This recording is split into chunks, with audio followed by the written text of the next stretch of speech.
DBMS এর পূর্ণ রূপ হলো ডাটাবেস ম্যানেজমেন্ট সিস্টেম। তাহলে সবার আগে ডাটা কি? ডাটা হচ্ছে কিছু তথ্য এবং তার সাথে কিছু প্রোগ্রাম থাকবে একসাথে, যেটা কি ওই তথ্যগুলোকে অ্যাক্সেস করবে এবং তথ্যগুলোকে সংগ্রহ করতে সহায়তা করবে। টোটাল জিনিসটা নিয়ে হচ্ছে ডাটাবেস ম্যানেজমেন্ট সিস্টেম।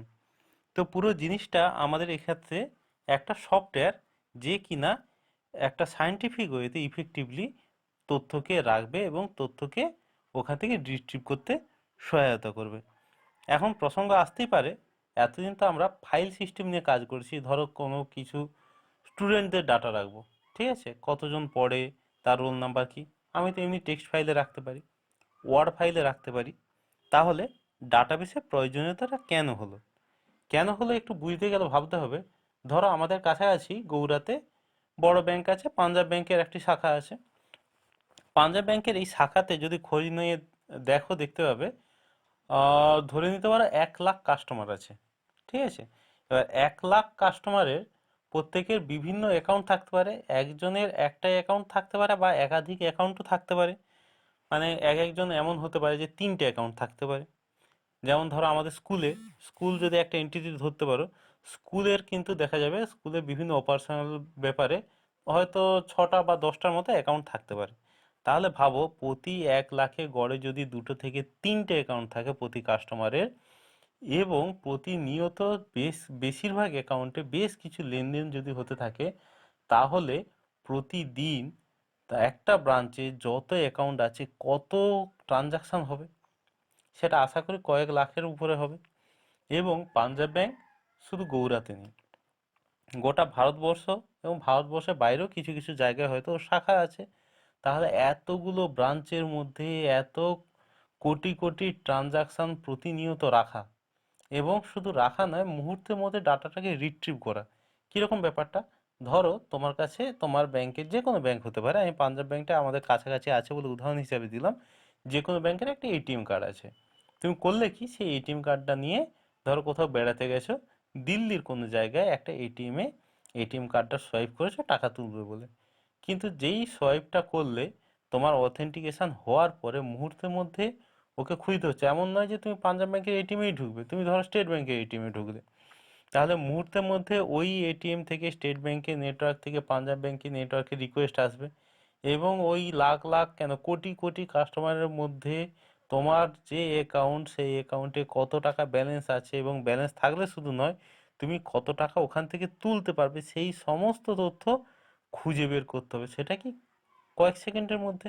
এমন তো নয় যে তুমি এটিএম কার্ড নিয়ে এটিএমে গেলে, এটিএম কার্ড সোয়াইপ করলো, বললো যে এটা খুঁজে পেতে সময় লাগবে, আপনি পরের দিন আসুন, আমি খুঁজে রাখবো আপনার কত ব্যালেন্স আছে। সেটা তো হয় না বাস্তব ক্ষেত্রে।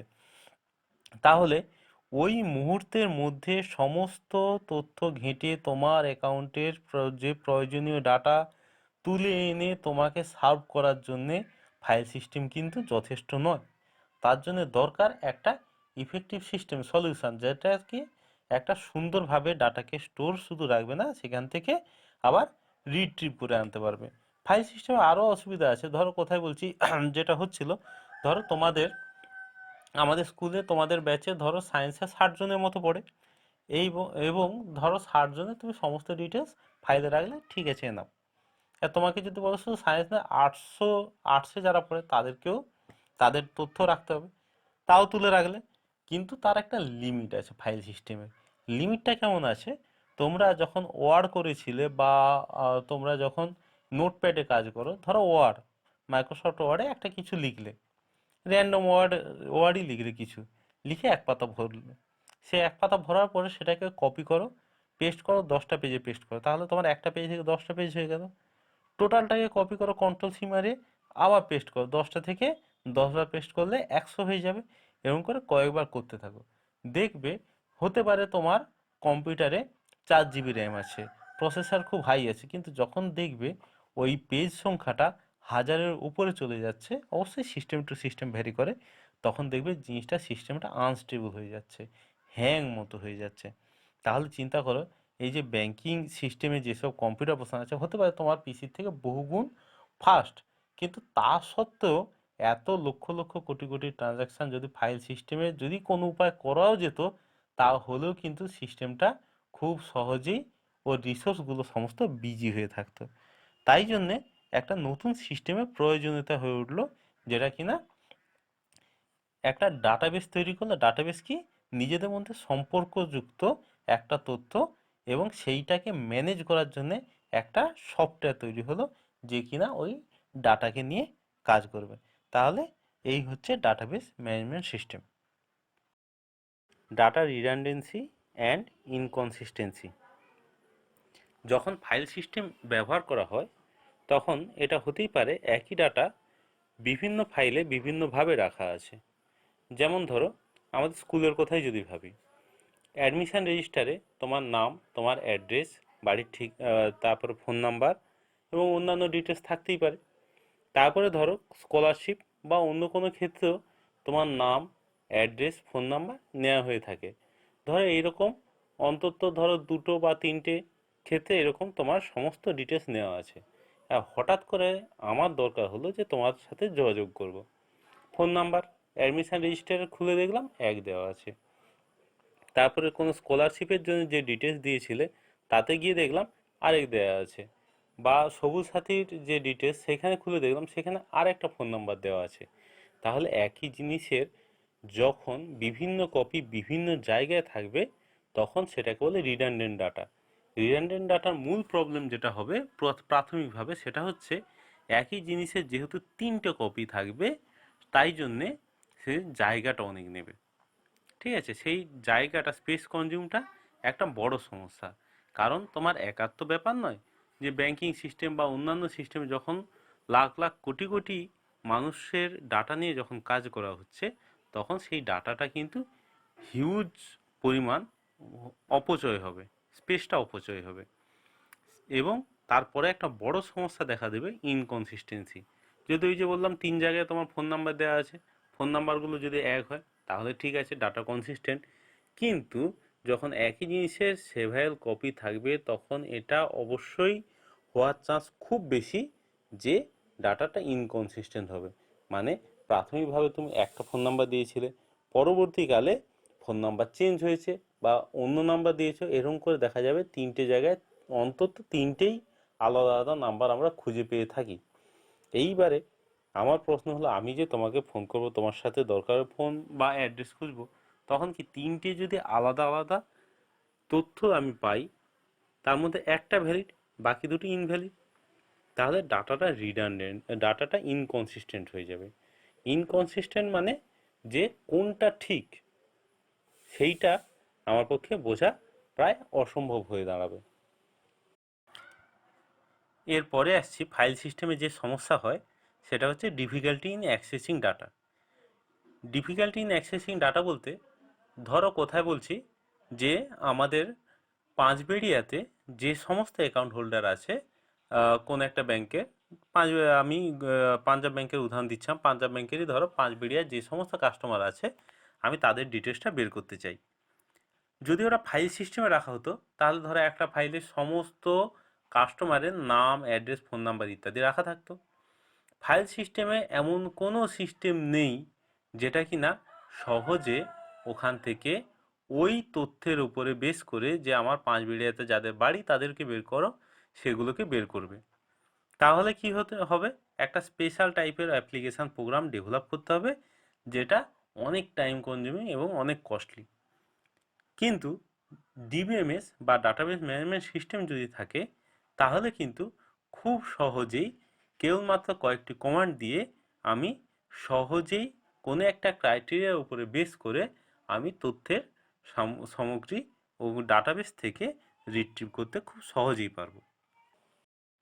Data isolation. ডাটা আইসোলেশন বলতে, ধরো একটা সিস্টেম যখন ডেভেলপ হয়, এমন নয় যে একই সাথে পুরো সিস্টেমটা ডেভেলপ হয়ে গেল।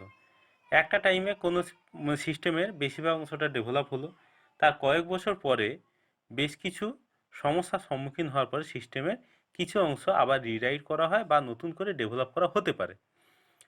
তো তখন যে সিস্টেমটা আসে, যে যখন ওটা ডেভেলপ হচ্ছিল, তখন ধরো কোনো একটা ফাইল সিস্টেম খুব পপুলার ছিল, সেই ফাইল সিস্টেমে জিনিসটা তৈরি করা হলো, কারণ ওটা হয়তো সেই সময়ের জন্য খুব ভালো ছিল। পরবর্তীকালে পরে যখন ডেভেলপ হচ্ছে তখন অন্য কোনো ফাইল সিস্টেম এলো, বললো এই এই ধরনের ফাইল রাখা সুবিধাজনক। তাহলে কি হবে, একটা প্রোগ্রাম তার লাইফ সাইকেলের মধ্যে বিভিন্ন সময় বিভিন্ন রকম ফাইল নিয়ে তাকে কাজ করতে হচ্ছে। তার ফলে সেই সমস্ত টাইপের ফাইল সিস্টেম নিয়ে কাজ করা, যখন পরবর্তীকালে সিস্টেম যখন কমপ্লেক্স হবে, তাকে তো কিন্তু বিভিন্ন রকম ফাইল সিস্টেম নিয়ে কাজ করতে হবে। তখন ওই বিভিন্ন রকম ফাইল সিস্টেম নিয়ে কাজ করা কিন্তু একটা সিস্টেমের পক্ষে খুব ডিফিকাল্ট।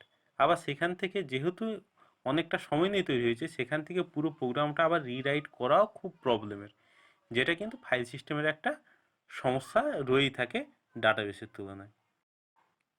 Integrity problem.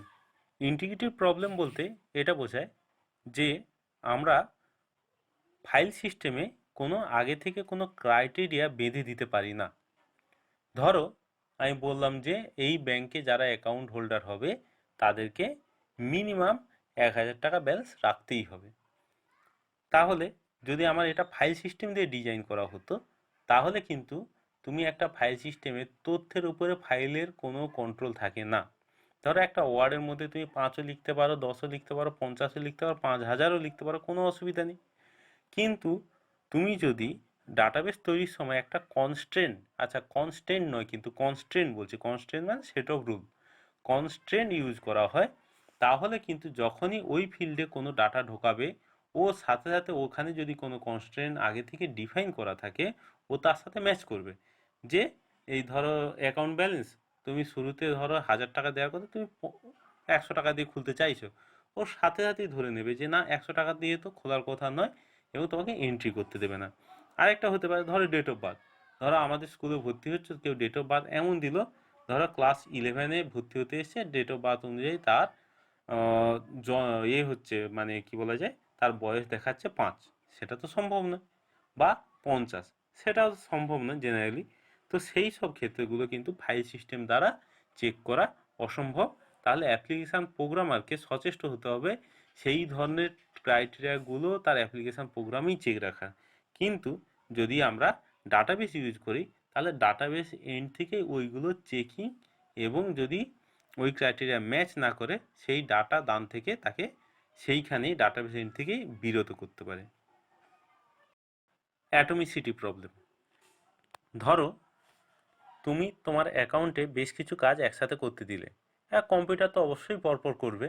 ধরো তুমি 500 টাকা জমা দিলে, 1,000 টাকা তুললে, আবার এটিএম চার্জ বাবদ ধরো 20 টাকা কাটলো, এরকম 4-5টা কাজ পরপর পরপর আছে। এইবারে সিস্টেম মানে একটা ধরো কম্পিউটারের কাজ তো হয়, কম্পিউটার যে কোনো মুহূর্তে যে কোনো সময় খারাপ হতেই পারে, বা নেট কানেকশান কেটে যেতে পারে, হ্যাং হতে পারে, রিস্টার্ট হতে পারে, অনেক কিছু হতে পারে। এইবারে ধরো তোমার এই 5টা কাজ সিস্টেম করতে শুরু করলো, মাঝামাঝি কোনো এক জায়গায় সিস্টেম হঠাৎ করে বন্ধ হয়ে গেল, আনঅ্যাভেলেবল হয়ে গেল। তারপরে যখন আবার সিস্টেম আবার আপ হলো, তখন কি পজিশনটা দাঁড়াবে, তোমার কতটা কাজ ফাইলে সেভ হয়েছে সেইটা সম্বন্ধে তোমার কাছে কোনো ক্লু নেই। তাহলে হতে পারে কি, যে সমস্ত তথ্য মিলিয়ে মিলিয়ে মিলিয়ে মিলিয়ে দেখতে হবে, যেটা ম্যানুয়ালি কাজ হলে ধরো একটা ব্রাঞ্চের 50টা 60টা কাস্টমার নিয়ে সম্ভব। কিন্তু এই যে আমাদের এখন ব্যাংকিং সিস্টেম, কোর ব্যাংকিং মানে সেন্ট্রালি কোনো একটা সিস্টেমের সমস্ত তথ্য আছে, সেন্ট্রালি 2-3টে লোকেশানে থাকতে পারে প্যারালালি, কিন্তু সেন্ট্রালি ওই রকম ধরো 2-3টে জায়গায় ওইভাবে প্রসেসিং হচ্ছে, সেখানে তো ওইভাবে মিলিয়ে দেখা অসম্ভব ব্যাপার। তো ডাটাবেস সেটা ফাইল সিস্টেম হলে সমস্যা হতো, ওইভাবে মেলানোর ব্যাপার থাকতো। ডাটাবেসই হচ্ছে অ্যাটমিসিটি। অ্যাটমিসিটি মানে একটা কথা আছে যে অল অর নাথিং, মানে যদি যে কাজটা ধরো 5টা কাজ টাস্ক নিয়ে বসেছে, কাজটা কমপ্লিট হওয়ার আগেই কোনো কারণে যদি সিস্টেম ফেল করে, তাহলে নাথিং।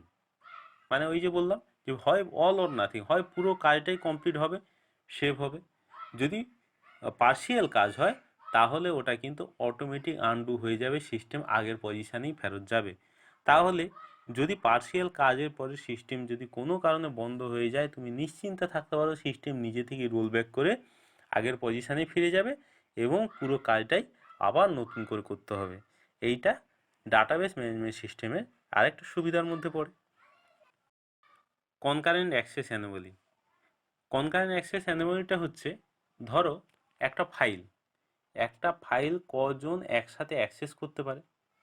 রিড অ্যাক্সেস হলে একসাথে অনেকে অ্যাক্সেস করলে কোনো অসুবিধা নেই, কিন্তু যারা মডিফাই করছে সেক্ষেত্রে কিন্তু একটা সমস্যা হয়েছে। ধরো একটা ফাইলে তিনজন একসাথে রাইট অ্যাক্সেসে খুলেছে, তার ফলে কি এ একটা মডিফাই করছে, সে একটা মডিফাই করছে, অন্যজন আরেকটা মডিফাই করছে, তাতে অসুবিধা অনেক আছে। অসুবিধাটা কীরকম আছে, ধরো আমি একটা ফাইল খুলেছি যেটাতে অ্যাকাউন্ট ব্যালেন্স থাকে, সেরকম একটা ফাইল আমি বাড়ি থেকে অ্যাক্সেস করছি, ওয়ার্ক ফ্রম হোম করছি, আরেকজন ব্রাঞ্চে গিয়ে কাজ করছে, দুজনেরই একসাথে দরকার হলো। আমি করলাম কি, তুমি ধরো আমাকে 5,000 টাকা জমা দিতে দিয়েছো, আমি ওই ফাইলটা খুলে তোমার 5,000টা এন্ট্রি করছি। সেই মুমেন্টে ধরো যে ব্রাঞ্চে কাজ করছে বসে, সে ওই ফাইলটা খুলেই ধরো তোমার একটা ধরো 2,000 টাকা তুমি ওখানে কাউকে দিয়েছো, সেই 2,000 টাকাটা তোমার অ্যাকাউন্ট থেকে মাইনাস করছে। যেহেতু একসাথেই অ্যাক্সেস করছি, অসুবিধাটা কি, দুজনেই একসাথেই তোমার প্রিভিয়াস ব্যালেন্সটা দেখেছি। ধরো প্রিভিয়াসলি তোমার কাছে 10,000 আছে, তুমি আমাকে 5,000 জমা দিতে দিয়েছো, তাহলে আমি 5,000 যোগ করে 10 5 15,000 করে দিলাম, হয়েছে। যেই সেভ মারলাম, সেই সময় যে ব্রাঞ্চে কাজ করছিল সে কিন্তু তোমার 2,000 টাকা মাইনাস করেছে সবে 2,000 টাকা যেই মাইনাস করেছে, কত থেকে মাইনাস করেছে মাথায় রাখবে, তোমার অ্যাকাউন্ট ব্যালেন্স ছিল 10,000, সেখান থেকে 2 মাইনাস করলো 8,000, তারপরে যে মডিফাই করলো, তাহলে কত হবে, তাহলে হবে গিয়ে 8,000 টাকা ব্যালেন্স হিসাবে তোমার সেভ হবে।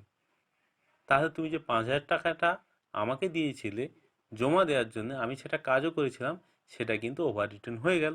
তাহলে সিস্টেম কিন্তু সঠিক তথ্য দেখাবে না। কিন্তু ডাটাবেস সিস্টেমে এই সমস্যারও সমাধান আছে। ও কনকারেন্টলি অ্যাক্সেস করলেও যে যা মডিফাই করতে দিচ্ছে সেইগুলোকে সঠিকভাবে সিস্টেমেটিক ওয়েতে হ্যান্ডেল করার জন্যে এই প্রবলেমগুলো ডাটাবেসে এরাইজ করে না, এবং যতজন খুশি সাইমেন্টেনিয়াসলি অ্যাক্সেস করুক, কারোর ডাটা কারোর সাথে ওভারল্যাপ করবে না, এবং সব টাস্কগুলোই পরপর সঠিকভাবে কন্ট্রোল করা সম্ভব হবে। Security problem. সমস্ত যে ব্যবহারকারী সবাইকে সম্পূর্ণ ডাটা ব্যবহার করতে দিলে বিভিন্ন অসুবিধা হতে পারে। যাদের যতটুকু কাজ করা তাকে ততটুকুই কাজ করতে দেওয়ার সুবিধা। তাতে কি হবে, আনওয়ান্টেড অ্যাক্সেসের পরে আনওয়ান্টেড যেগুলো হয়তো তার করার কথা নয়, সেই জাতীয় তথ্য যদি মডিফিকেশান করে দেয়, তাহলে পরবর্তীকালে বিভিন্ন সমস্যার সম্মুখীন হতে হবে। তার ফলে কি হয়েছে, যে বিভিন্ন লেভেলের ইউজার, ধরো একটা ব্যাংকে সামনে ফ্রন্ট এন্ডে ক্লার্করা কাজ করে, তাদের হাতে কিন্তু পুরো তথ্য থাকে না, কিছু কিছু তথ্য থাকে। দেখবে একটা সার্টেন অ্যামাউন্টের বেশি যদি কাজ করতে হয়, তারা কিন্তু ব্যাক এন্ডে যারা অফিসার বা ওই আরও হায়ার র্যাঙ্কের যারা থাকে তাদের সহায়তা নেয়, তাদেরকে কাজটা করতে হয়। এবং তার ফলে কি হয়েছে, সেটা যদি ফাইল সিস্টেম হতো ওই লেভেলের অ্যাক্সেস কিন্তু দেওয়া সম্ভব হতো না। কিন্তু ডাটাবেসে বিভিন্ন ধরনের অ্যাক্সেস দেওয়া যায়। কাউকে পার্টিকুলার কিছু কিছু জিনিস অ্যাক্সেস করতে দেওয়া হতে পারে, তার ঠিক হায়ার লেভেলকে আরেকটু বেশি, তারপরের লেভেলকে আরও একটু বেশি, মানে বিভিন্ন ক্যাটাগরির আমরা ইউজার হিসাবে ভাগ করতে পারি, ঠিক আছে, যেটা কিন্তু ফাইল সিস্টেমে সম্ভব নয়। ডাটাবেস সিস্টেম হলো একটা পরস্পর সম্পর্কযুক্ত তথ্যের একটা কালেকশন। এবারে এখানে এরা করে কি, ডাটাবেস সিস্টেম করে কি, ইউজারকে ওই তথ্যকে অ্যাক্সেস করতে দেয়, মডিফাই করতে দেয় এবং স্টোর করতে দেয়। এবারে ওই যে ইউজার যেসব ডাটা মডিফাই করছে বা স্টোর করছে, ওদেরকে একটা অ্যাবস্ট্রাক্ট ভিউ দেয়। অ্যাবস্ট্রাক্ট ভিউ কেন দেয়, ধরো যে সিস্টেম এক্সপার্ট নয়, ধরো কম্পিউটার এক্সপার্ট যে নয়, তার কাছে যদি একটা কম্পিউটার থাকে, ধরো কম্পিউটারের ঢাকনাটা খোলা আছে, সেখানে যদি তাকে বুঝতে পারে, একটা আনইজি ফিল হবে, এ বাবা কী খোলা আছে, কোনোটা খুলে যাবে কিনা, সেরকম ভাব থাকবে। সেই জন্য করে কি, ডাটাবেসে সমস্ত তথ্যগুলো না দিয়ে যে ইউজারকে যতটা ব্যবহার করা দরকার ঠিক ততটাই দেয়। তো তার ফলে কি হবে, ডাটাবেসের যে মূল কমপ্লেক্স ব্যাপারটা, সেই জিনিসটা থেকে ইউজারকে দূরে রাখা, এই উদ্দেশ্যেই ডাটাবেসে ভিউ, বিভিন্ন রকম ভিউয়ের রাখা হয়েছে, সংস্থান রাখা হয়েছে। Data abstraction. ডাটাবেস সিস্টেমকে কাজ করার জন্যে ডাটাবেস সিস্টেম ব্যাকগ্রাউন্ডে সমস্ত তথ্যকে একটা কমপ্লেক্স স্ট্রাকচারের মধ্যে খুব সায়েন্টিফিক ওয়েতে স্টোর রাখে, যার ফলে যখন দরকার হবে তখন খুব সহজেই এবং খুব কম সময়ে সেই তথ্যটা ইউজারের কাছে উপস্থাপনা করা যায়। কিন্তু সমস্ত ইউজারকে সমস্ত তথ্যটা মানে কমপ্লিট ডাটাবেসের ভিউটা না জানিয়ে তাদের মতো করে উপস্থাপনাটাই হচ্ছে data abstraction. Physical level, data অ্যাবস্ট্রাকশানের সব থেকে লোয়েস্ট লেভেল হলো ফিজিক্যাল লেভেল, যেখানে ডিসক্রাইব করা থাকে তথ্যটা অ্যাকচুয়ালি কোথায় সেভ থাকবে, কোন ফিজিক্যাল ডিভাইসে স্টোর থাকবে এবং কতটা ম্যাক্সিমাম স্পেস ইউজ করবে। সেই জিনিসটা হচ্ছে যে লেভেলে স্পেসিফাই করা থাকে সেটাকে বলে physical level. Next higher level data অ্যাবস্ট্রাকশানের হচ্ছে লজিক্যাল লেভেল। লজিক্যাল লেভেলে ডিসক্রাইব করা থাকে যে কী ধরনের তথ্য ডাটাবেসে সেভ থাকবে এবং যে তথ্যগুলো ডাটাবেসে সেভ থাকছে তাদের মধ্যে সম্পর্কটাই কী, মানে কী ধরনের রিলেশানের উপরে ভিত্তি করে পরস্পর তথ্যগুলো সেভ থাকবে। ভিউ লেভেল, এটা ডাটা অ্যাবস্ট্রাকশানের সবথেকে হাইস্ট লেভেল। এখানে ডাটাবেসের খুব সামান্য অংশই ইউজারের কাছে ওপেন থাকে। যদিও ফিজিক্যাল লেভেলের থেকে লজিক্যাল লেভেলের কমপ্লেক্সিটি তুলনামূলকভাবে কম হলেও যে লজিকের উপরে ভিত্তি করে ডাটাটা সেভ হয় সেটা কিন্তু যথেষ্ট কমপ্লেক্স।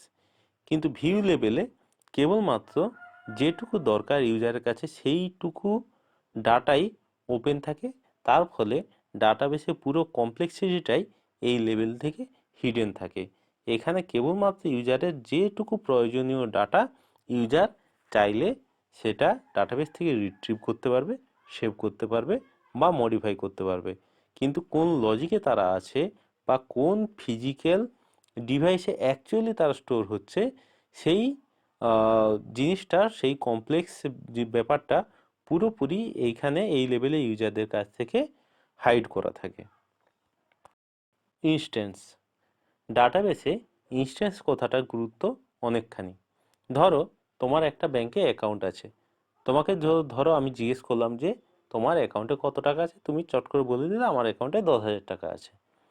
কিন্তু আমি চেক করতে গিয়ে দেখলাম বা তুমি ধরো চেক করতে গিয়ে দেখলে না 10,000 তো না 12,000 আছে, কারণ তুমি যখন বলছিলে তখন হয়তো 10,000 আছে, কিন্তু তার কিছুক্ষণ পরে কোনো একজন 2,000 টাকা ওতে ঢোকাতে পারে বা কিছু টাকা তুলেও নিতে পারে।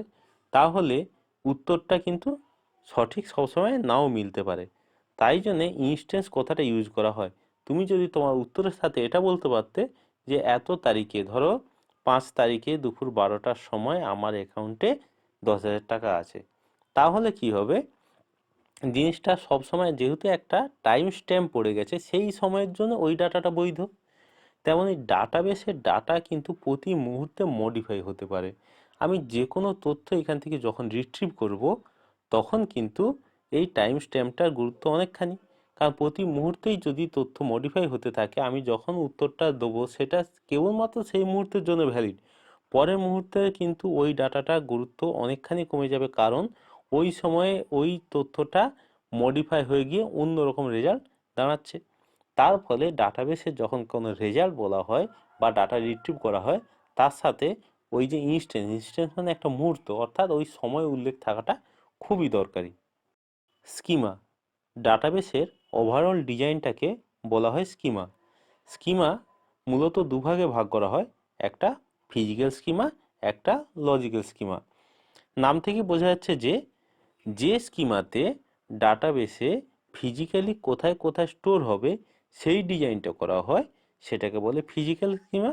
এবং লজিক্যাল স্কিমাটা হচ্ছে ডাটাবেস যে লজিকের উপরে বেস করে, মানে যে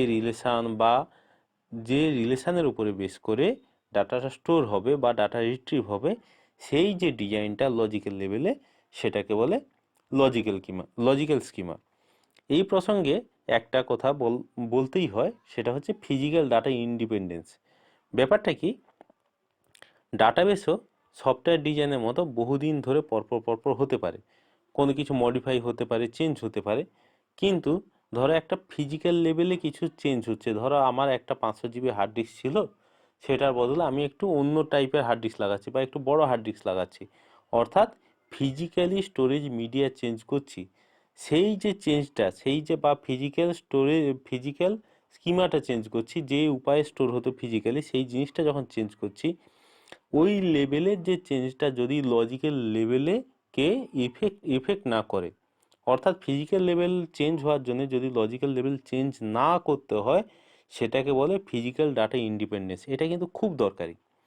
অর্থাৎ একটা লেভেল থেকে আরেকটা লেভেল ইন্ডিপেন্ডেন্টলি আলাদাভাবে কাজ করছে। তার ফলে কি, এইখানে যদি আমার কিছু চেঞ্জ মডিফাই করতেও হয়, অন্য লেভেলটা কিন্তু মানে কোনো চেঞ্জ না করলেও সিস্টেমটা যাতে রান করে, সেই জিনিসটা আমাদেরকে ডেভেলপের সময় ভাবতে হবে। এই জিনিসটাকে বলে ফিজিক্যাল ডাটা ইন্ডিপেন্ডেন্স। ডাটাবেসের কার্যকরী রূপরেখা যার মধ্য দিয়ে ঠিক করা হয় সেটা হচ্ছে ডাটা মডেল। আসলে ডাটাবেসের ডাটা, তাদের মধ্যে রিলেশান ও অন্যান্য যেসব ফাংশান যার মধ্যে দিয়ে তার লেআউট বা রূপরেখা ডিজাইন করা হয় এবং যার মধ্য দিয়ে ফিজিক্যাল, লজিক্যাল এবং ভিউ লেভেলে ডাটাকে বিন্যস্ত করা হয়, সেটাই হচ্ছে ডাটা মডেল। আমাদের বিভিন্ন ধরনের ডাটা মডেল বর্তমানে পাওয়া যায়। Relational model, entity relationship model, object based data model ও সেমি স্ট্রাকচার ডাটা মডেল।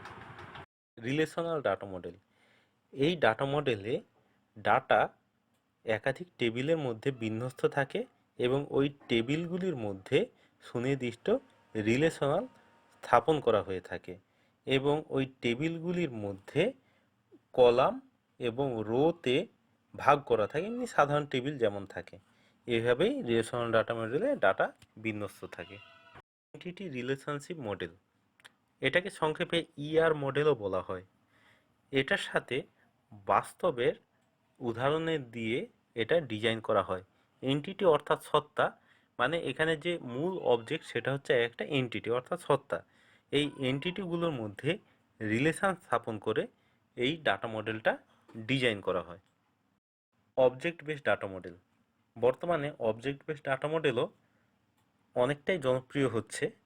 এটা ইআর মডেলের সাথেও অবজেক্ট ওরিয়েন্টেড যেসব প্রোগ্রামিং অ্যাপ্রোচ, সেই জিনিসটা এর মধ্যে ইনভলভ করা হয়েছে। তার ফলে অবজেক্ট ওরিয়েন্টেড প্রোগ্রামিংয়ের যেসব আমাদের কনসেপ্ট যেগুলো থাকে, এনক্যাপসুলেশান এর মধ্যে ইনক্লুড আছে, মেথড বা ফাংশান এর মধ্যে ইনক্লুড আছে এবং অবজেক্ট আইডেন্টিটিও এর মধ্যে ইনক্লুড আছে। তার ফলে এই ডিজাইন বর্তমানে অনেক কার্যকরী হিসাবে দেখা দিচ্ছে। Semi structure data model, semi structure data মডেলে একটা অদ্ভুত জিনিস লক্ষ্য করা যায়। এখানে ডাটা এবং স্কিমার মধ্যে কোনো সেপারেশন করা নেই এবং ততটুকুই স্ট্রাকচার ইউজ করা হয় যতটুকু আমাদের সেই মুহূর্তে দরকার। এটা এক্সটেন্ডেবল মার্কআপ ল্যাঙ্গুয়েজ বা এক্সএমএল-এ ওয়াইডলি রিপ্রেজেন্ট করা হয়ে গিয়ে থাকে। ডাটাবেস ল্যাঙ্গুয়েজেস, ডাটাবেসের সাথে আমরা যখন ইন্টারাক্ট করি, তখন যে ভাষায় বা যে ল্যাঙ্গুয়েজে আমরা ডাটাবেসের সাথে ইন্টারাক্ট করতে পারি, সেটাকে ডাটাবেস ল্যাঙ্গুয়েজ বলে। আমরা এক্ষেত্রে আমাদের সিলেবাস অনুযায়ী এসকিউএল আছে, এসকিউএল বা স্ট্রাকচার কোয়েরি ল্যাঙ্গুয়েজের থ্রু দিয়ে আমরা ডাটাবেসের সাথে ইন্টারাক্ট করব। যখন প্র্যাকটিক্যাল হবে, তোমাদের সিলেবাসে যেটা আছে, সিলেবাসে আমরা ওরাকেল দিয়েও প্র্যাকটিক্যাল করে দেখব এবং আর্টসের ক্ষেত্রে বা কম্পিউটার অ্যাপ্লিকেশানের স্টুডেন্টদের ক্ষেত্রে আমরা মাইক্রোসফট অ্যাক্সেসেও আমরা ইউজ করে দেখব। তো ডাটাবেস ল্যাঙ্গুয়েজ তিনটে ক্যাটাগরিতে বিভক্ত: DDL data definition language, DML data manipulation language এবং ডিসিএল ডাটা কন্ট্রোল ল্যাঙ্গুয়েজ। তো প্রথমে আসছি DDL data definition language. Data definition ল্যাঙ্গুয়েজের মধ্যে কেবলমাত্র করা হয় যে ডাটাবেসটাকে ডিজাইন করা হয়, অর্থাৎ আমরা টেবিল ক্রিয়েট করতে পারি, টেবিলকে মডিফাই করতে পারি, টেবিলকে ডিলিট করতে পারি, অর্থাৎ ডাটাবেসের যে স্ট্রাকচারটা সেই সংক্রান্ত যে কাজকর্মগুলো করা হয়, যেসব কমান্ডের দ্বারা, সেইগুলো আমাদের ডাটা ডেফিনেশন ল্যাঙ্গুয়েজ। এরপরে data manipulation language. Data manipulation language হচ্ছে যখন আমরা ডাটা নিয়ে কাজ করব, অর্থাৎ ডাটা এন্ট্রি যখন করব, ডাটা মডিফাই যখন করব, ডাটা ডিলিট করব, সেই সমস্ত কমান্ডগুলো কিন্তু ডাটা ম্যানিপুলেশন ল্যাঙ্গুয়েজের মধ্যে পড়ে। এবং সর্বশেষ যেটা কম ইউজ হয়, অন্তত আমাদের প্র্যাকটিক্যাল ক্ষেত্রে খুবই কম ইউজ হয়, সেটা হচ্ছে ডাটা কন্ট্রোল ল্যাঙ্গুয়েজ।